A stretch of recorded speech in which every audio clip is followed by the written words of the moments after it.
PowerPoint class, how are you this morning? It's a blessed day, thank God this far. Lesson 1 is talking about thinking of you, and our reference book, Bible verse is the book of 1 Kings chapter 17 verses 1 to 16.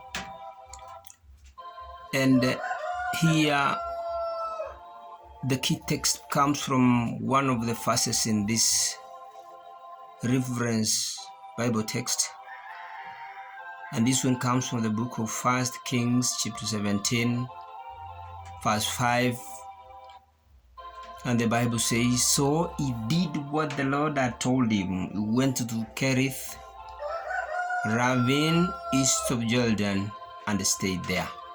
I repeat, so he did what the Lord has told him. He went to the Kerith ravine east of Jordan and stayed there.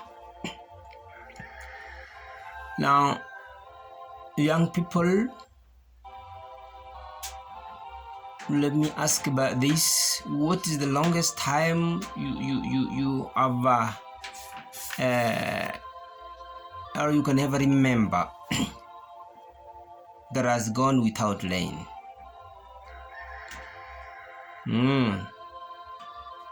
Some of us, we are living in places where when it goes for a week or two, we start crying and saying, "Oh, a dry spell has come." Is it a week or a month that you have ever seen the rains without times go without rain, or a couple of months or a year? I want you to start by even closing your eyes and imagine what it could be like if no rain came for a good 3 years. Just some parts of our country here in Northeastern are here. It goes for even 4 years without raining. That is just the situation that the people of Israel long time ago were facing in the days of Elijah the prophet.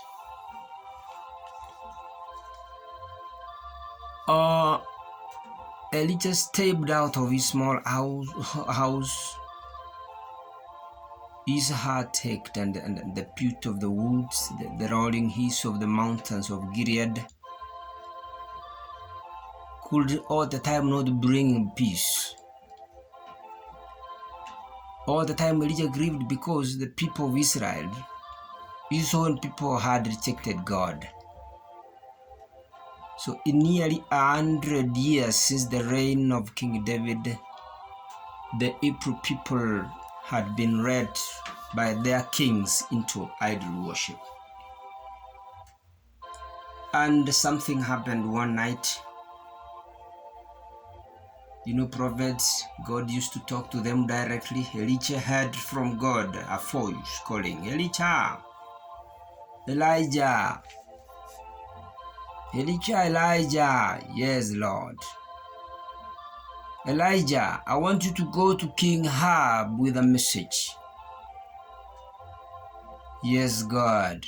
Elijah didn't hesitate to do what God always asked him to do. So he started his journey, traveling day and night. He walked from his home east of Jordan River to Samaria. He walked through the beautiful countryside until he reached the capital city.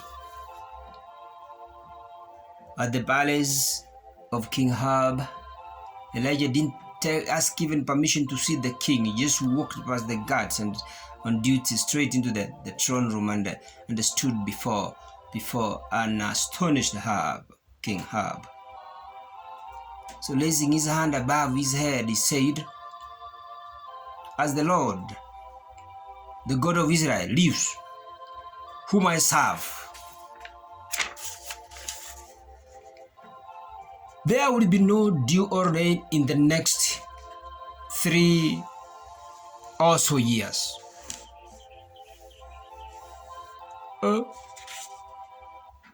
So before the king Ahab could raise from his throne and shout, "Stop that man!" Elijah was gone. So God told Elijah to go back east of the Jordan River and hide in Kerith ravine. So Elijah knew the place immediately. He set out for his hiding place.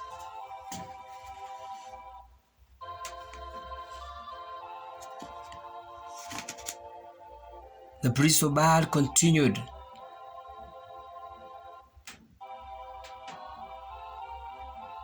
to offer sacrifices, asking Baal to take care of the land. And life continued, and no one worried until several months had passed without rain.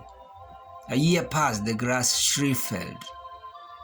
The trees stood barren without fruit and without leaves. So many streams had dried completely. In the idle groves, surrounded by their leafless trees, the priests of Baal continued to burn sacrifices, begging Baal to send rain again. Things did not change. King Ahab started searching for the prophet who had visited him. He sent messengers to surrounding nations asking, "Did you know where the man of God is?" He sent his soldiers to every town and every village to search for him, but no one found him. Elijah was safely hidden at the Grove of Kerith. Day in,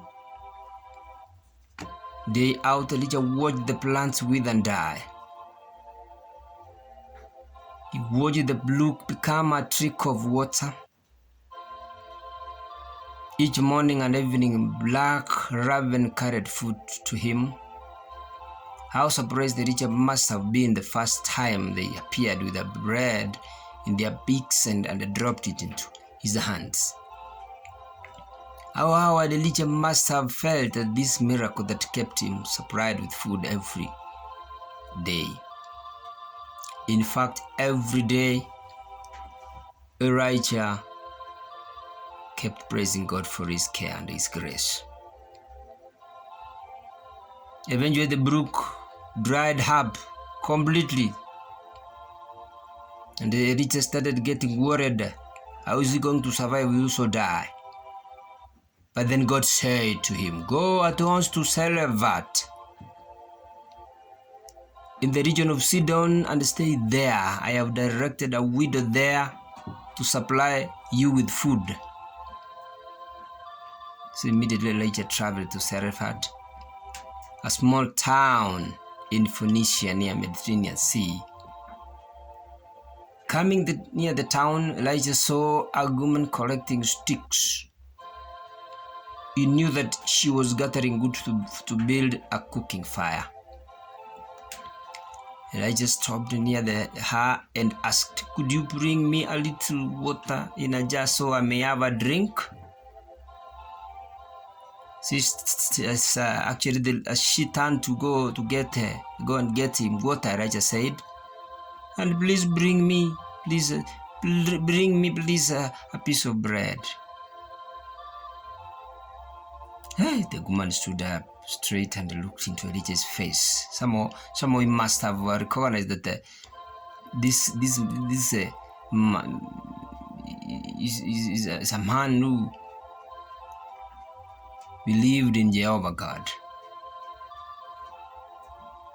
This is what the man is saying.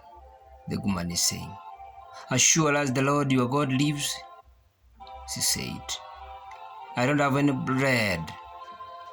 Only a handful of flour in a jar and a little olive oil in a jug.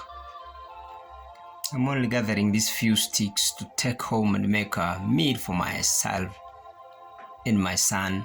And probably that may be the last meal we may have and wait to die." Then Elisha said, "Don't be afraid. Go home and do as you have said. But first make a small loaf of bread for me. From what you have and bring it to me. And then make something for yourself and your son." This is what the Lord, the God of Israel, says.